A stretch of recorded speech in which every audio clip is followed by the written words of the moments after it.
Abra sua Bíblia, 1 Coríntios, hoje é dia de ceia, capítulo 11.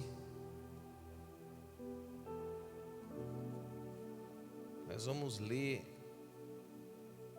a partir do verso 17.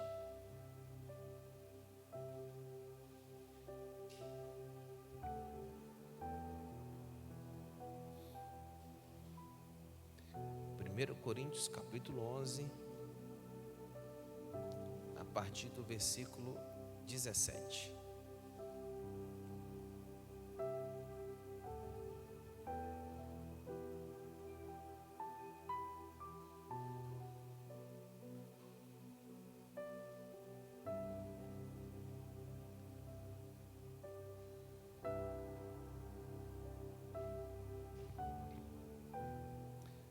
Nas instruções a seguir, porém, não posso elogiá-los, pois quando vocês se reúnem, fazem mais mal que bem.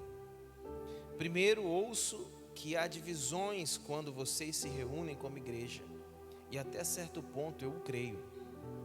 Suponho que seja necessário haver divisões entre vocês para que se reconheçam os que são aprovados.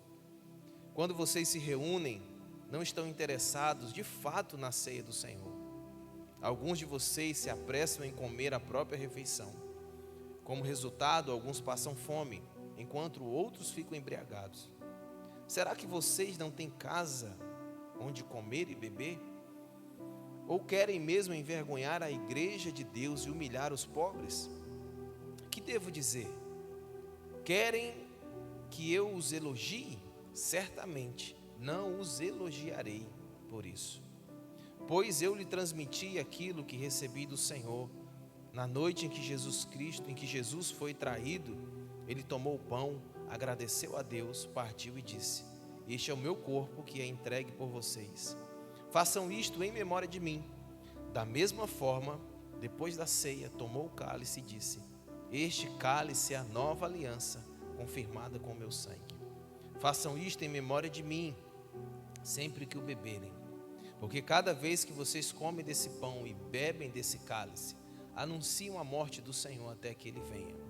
Assim, quem come do pão ou bebe do cálice do Senhor indignamente, é culpado de pecar contra o corpo e o sangue do Senhor.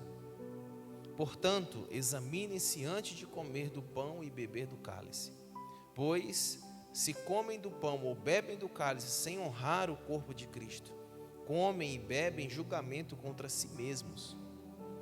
Por isso, muitos de vocês estão fracos e doentes, e alguns até adormeceram. Se examinássemos a nós mesmos, não seríamos julgados dessa maneira.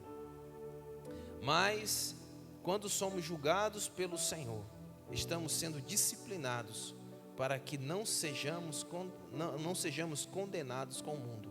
Portanto, meus irmãos, quando se reunirem para comer, esperem uns pelos outros. Se estiverem com fome, comam em casa, a fim de não trazer julgamento sobre si mesmos.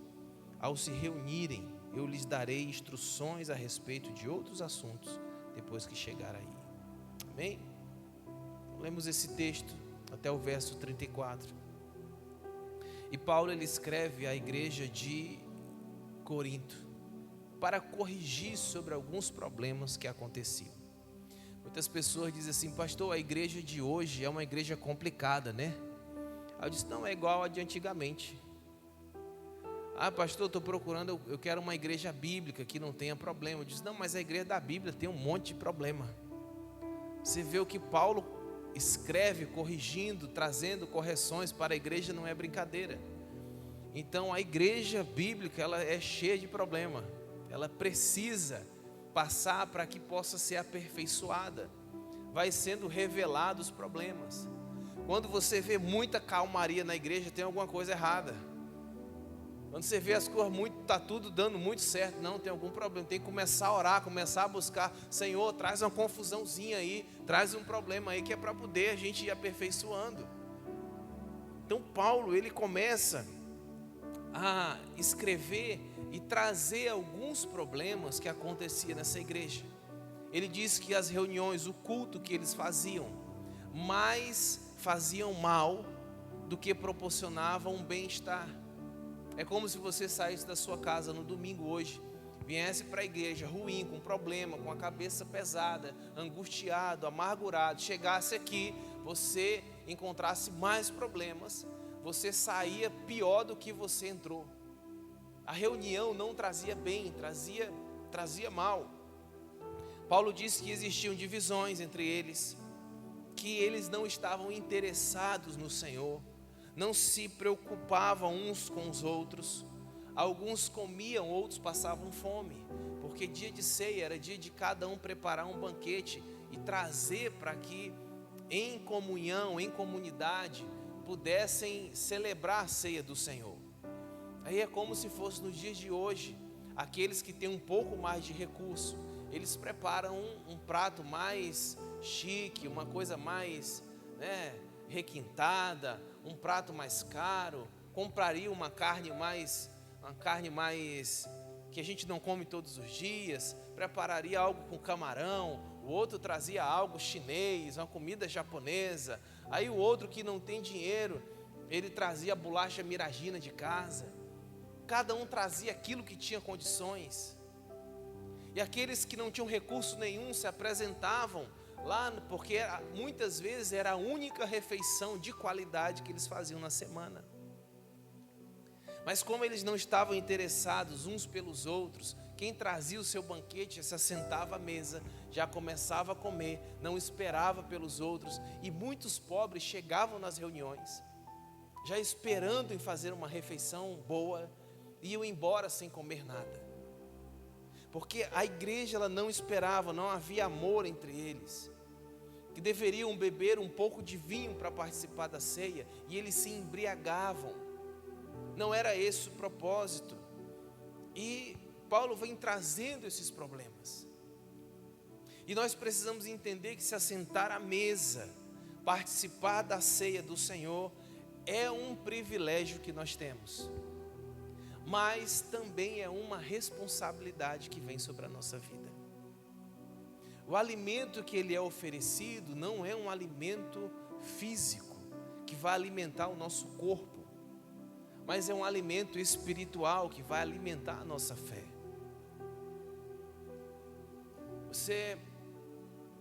Às vezes você olha e quer pegar o maior pedaço de pão dentro do... Deixa eu olhar qual é o maior pedaço de pão. Deixa eu ver qual o copinho que tem mais suco. Eu não espero pelo meu irmão, não quero saber como ele está. Eu preciso entender que esse alimento, ele vai fortalecer a minha fé. Entender que é responsabilidade, porque as minhas vestes devem estar lavadas pelo sangue de Jesus. A ceia do Senhor não é para incrédulo, não é para quem não conhece a Jesus. Muitas vezes nós nos achegamos, nunca entregamos a nossa vida a Jesus. E vemos porque está todo mundo indo lá na frente, está todo mundo indo pegar aquele pão, aquele suco, eu também vou e pego, e não tenho entendimento. As suas vestes, a sua vida precisa ter sido lavada no sangue de Jesus. E esse momento de comunhão, esse momento em de se assentar à mesa, esse momento em que eu tenho intimidade com Deus, eu preciso fazer com discernimento, para que eu não traga juízo para a minha própria vida. Muitas pessoas têm uma conduta de pecado deliberado, mas para que uma aparência seja mantida, ela continua se assentando à mesa com o Senhor, sem discernimento correto, sem arrependimento, sem examinar a si mesmo, sem pedir perdão ao Senhor, sem abandonar a prática antiga, e passam a ter uma vida de falsidade, de mentira para a comunidade, para os irmãos, mas o Senhor conhece todas as coisas da nossa vida. Outros já vão para o outro extremo, e ele diz assim: não, eu estou em pecado, eu não vou me assentar à mesa com o Senhor. Aí chega no outro mês, no outro momento de ceia, na outra reunião, e aí chega, a mesa do Senhor está posta, há um lugar para ele se assentar, Jesus está esperando, está aguardando, querendo que ele tenha comunhão. E ele mais um mês, ele olha e diz assim: eu não vou me assentar na mesa com o Senhor, porque eu estou vivendo em pecado. Passa mais um tempo, ele chega, a mesa está posta, Jesus está aguardando, há lugar para ele. Ele diz: não, eu estou em pecado, eu não vou me assentar à mesa com o Senhor. E ele escolhe, prefere o pecado do que uma vida de arrependimento, se assentar à mesa com Jesus. Nós precisamos entender que para participar dessa mesa, primeiro, nós precisamos reconhecer que nossos pecados foram julgados na cruz de Cristo. A nossa consciência de graça, que nós não somos dignos, nós não somos merecedores. Este local que há na mesa com o Senhor não deveria ser preenchido por mim. É essa consciência que me dá condições e direito de se assentar à mesa com o Senhor. Não é aquela condição assim, não, eu ainda não fui arrebatado, eu não sei nem porquê, que eu não deveria estar nessa terra, pisando nesse chão, com esses pecadores que estão aí. Onde está o melhor lugar na mesa, o lugar da mais santidade? É porque eu tenho que ser ali. Não é essa condição de dignidade. A dignidade que nós temos que ter é movida pela graça de Deus. Eu não sou merecedor deste lugar, mas como Cristo julgou os meus pecados na cruz, Ele me dá a oportunidade e o privilégio de me assentar à mesa com Ele. A primeira coisa que você precisa entender é isso. Segundo, você tem que reconhecer que é sustentado de forma contínua por Cristo. Jesus é quem sustenta. Por meio da sua graça, nós conseguimos resistir ao diabo. A graça de Deus, ela vai fazer você resistir ao pecado. Por si só, você não tem condições. Pela sua carne, você não consegue. Você tem que ser revestido de um favor de Deus. A graça vai te ensinar a viver de maneira justa. E esse momento de ceia é momento de você trazer a afirmação de fé. É você ser fortalecido, sustentado de forma contínua. Todas as vezes que você se apresenta diante do Senhor, seja no seu devocional, seja no culto, na célula, numa reunião, numa oração, numa vigília, e você se coloca diante do Senhor dizendo assim: Senhor, eu não tenho condições de sustentar a minha vida sozinho. Eu preciso de Ti. Eu necessito do Senhor. Eu sou fraco. Sabe quem não cai? Aquele que é fraco. O forte cai. O fraco não cai. Porque o fraco, ele sempre vai estar na dependência do Senhor. Sabe, o homem fraco que não pode ver dinheiro de corrupção que ele pega, ele não vai cair. Porque ele vai saber que ele é fraco. Ele vai reconhecer que é fraco. Ele vai reconhecer que depende do Senhor. E ele nunca vai cair nessa área, porque ele vai estar dependendo de Deus, dependendo da graça. Sabe aquele que tem problemas na área sexual e ele reconhece isso, ele não vai cair. Ele vai dizer: não posso chegar perto disso aí não, porque eu vou cair. Quem foi liberto de um vício que aprisionou durante muito tempo e ele reconhece que é fraco, ele disse: não vou. Cara, mas tu não se converteu? Qual o problema de tu ir no baile se eu não vou? Porque se eu for eu posso cair. Por que você não anda mais nesse lugar? Porque eu sou fraco. Essa pessoa que reconhece a condição de fraqueza, que necessita de ser sustentado pelo Senhor, ela entende que foi liberta pelo sangue de Jesus de forma definitiva. Mas ela precisa se alimentar do Cordeiro de forma contínua. Quando você se assentar na mesa do Senhor, quando você tomar o pão, tomar o cálice, e você olhar, é o corpo de Cristo, é o sangue do Senhor, e você vai reconhecer: Senhor, eu estou aqui participando dessa ceia, porque eu sou fraco, eu sou dependente de Ti. Não for o Teu Espírito Santo revelando Cristo no meu coração todos os dias, eu não continuo andando na Tua presença. Se não for o Senhor me ajudando a resistir o pecado, eu vou cair. Não for o Senhor me ensinando a Tua palavra a cada manhã, eu não permaneço em Ti. Não for a Tua misericórdia se renovando todos os dias, eu não continuo com o Senhor. Porque a minha fraqueza, a minha carne vai me conduzir para o pecado. Mas se o Senhor me ajudar, eu sempre estarei na Tua presença.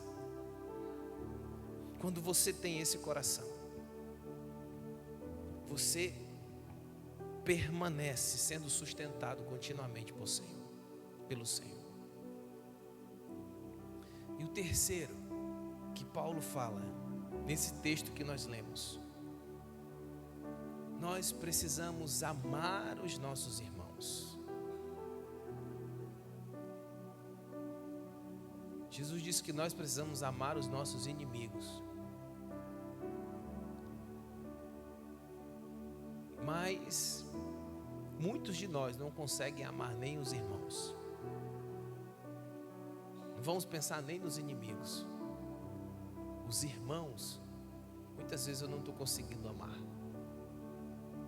Paulo ele vai dizer que eles não se importavam uns com os outros. Onde era um ambiente onde havia uma humilhação uns com os outros.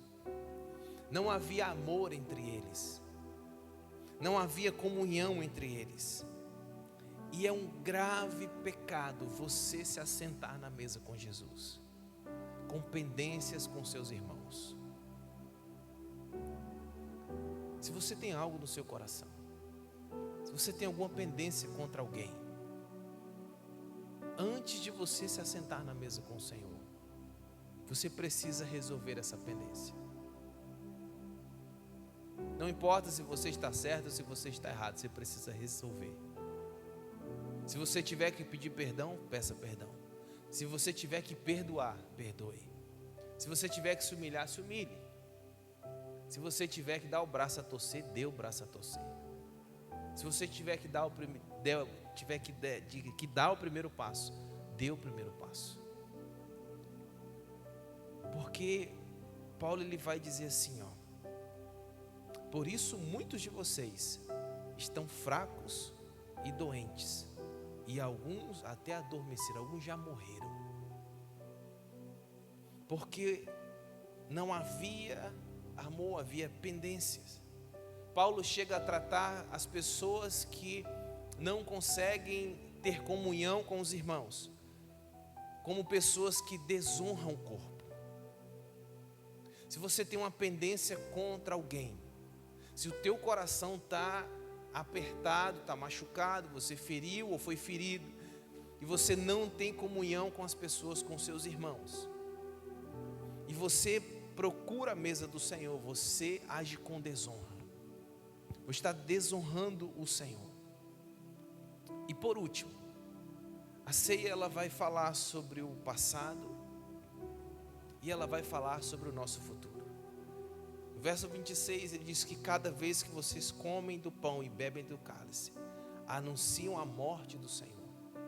Nós olhamos para trás, olhamos para a morte de Jesus, olhamos para o sacrifício de Cristo na cruz, entendendo que os nossos pecados foram crucificados, que ali nós nascemos de novo, ali foi nos dado uma nova vida, ali o perdão foi liberado sobre nós. Nós não seremos mais acusados dos nossos pecados por causa desse sacrifício. E também nos faz olhar para o futuro, quando ele diz anunciando a morte do Senhor, até que ele venha. E nos dá essa esperança. A ceia, o pão, o vinho, nos traz essa esperança de olharmos para o futuro e não olharmos com com medo, não olharmos com pavor, não olharmos com angústia, porque temos a certeza de que Cristo retornará para nos levar. Se você tem essa convicção de quando você olha para trás, os seus pecados foram cravados, julgados na cruz. O sacrifício de Jesus te dá perdão e nova vida. Você pode olhar para frente, tendo essa certeza e essa convicção na volta de Jesus, anunciando a morte dele até que ele venha. Não é simplesmente você comer, você pegar um pão, você pegar um pouco de suco, mas é você estar sentado à mesa do Senhor, sabendo de uma nova vida que Ele te deu, e sabendo que Ele retornará, para que você esteja com Ele para sempre. Amém? Vamos aplaudir o Senhor? Glória a Deus.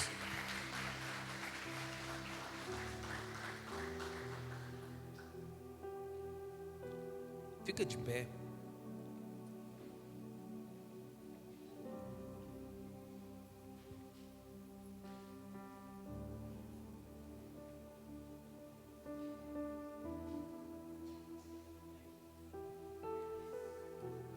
Tem um lugar na mesa do Senhor.